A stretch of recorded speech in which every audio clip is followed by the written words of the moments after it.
All right, let's look at knowledge check 18.12.1. Let's go ahead and load our tidyverse and complete journey packages.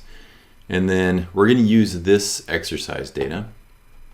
And what this is doing is it's computing it's joining the transaction sample with the products and demographics data. And this is a data frame we had created actually earlier in the chapter within this lesson.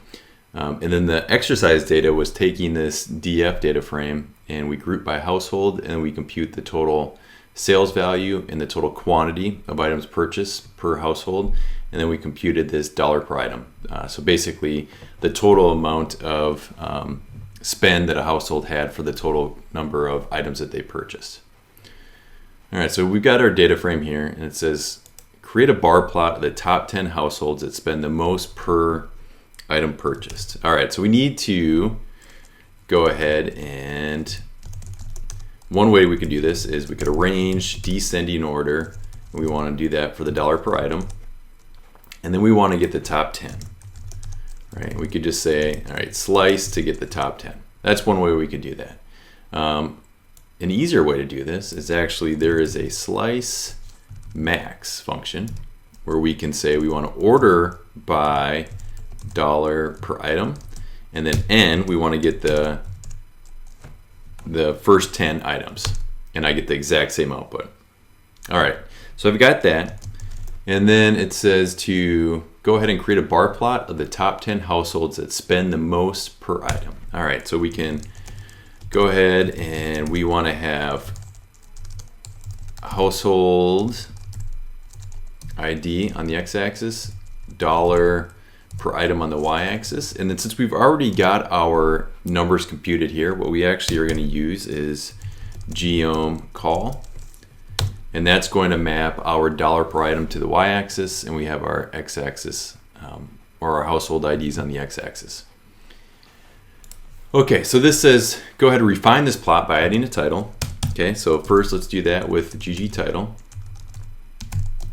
and I'm just going to say top 10 households with largest spend per item, and we can run that and we see we get our title up top here, and then it says go ahead and refine this plot by adding better x and y axis names. So there's a couple different ways that we could actually do this. One way is we can go ahead and use scale, and I'm going to first do my y-axis, and in here I can give it a better name. So the first argument will be the name, so I could say name equals dollar per item, and then I could actually go ahead and refine the labels while I'm at this with scales and then dollar, which we saw in previous section of this lesson.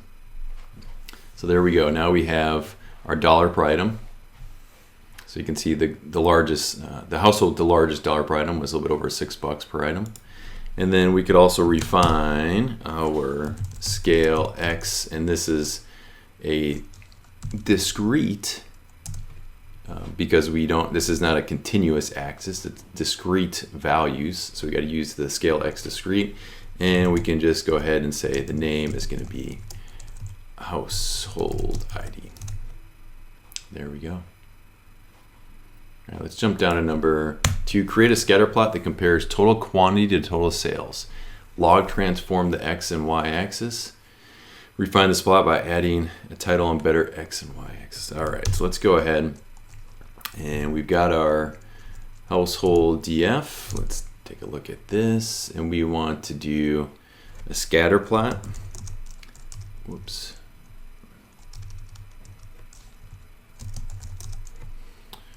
So we want a ggplot, AES. We want the total quantity on the x-axis, total sales on the y-axis.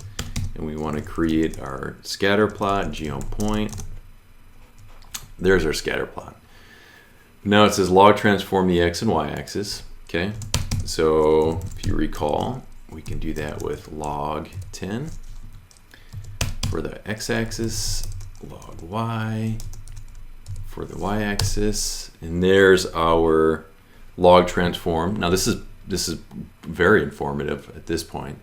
And it says refine this plot by adding a title and better x and y-axis names. All right, so let's go ahead. We'll add a title, GG title, and this is total quantity versus total sales for each household.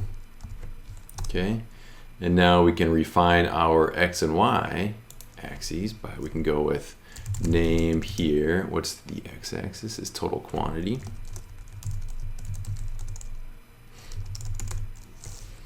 And we can do the same here. Name equals total sales.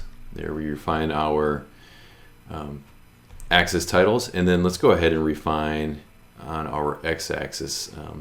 Make this a little bit better formatted here. And we can do that by doing labels equals scales, and that's quantity, so we're just going to do comma. There we go. Now this is pretty informative. We can see that there's a bunch of households where you're typically between 10 and let's say 250 items purchased, and we have our total sales value aligned to those. And we have another group of households where they tend to do a lot more bulk purchasing.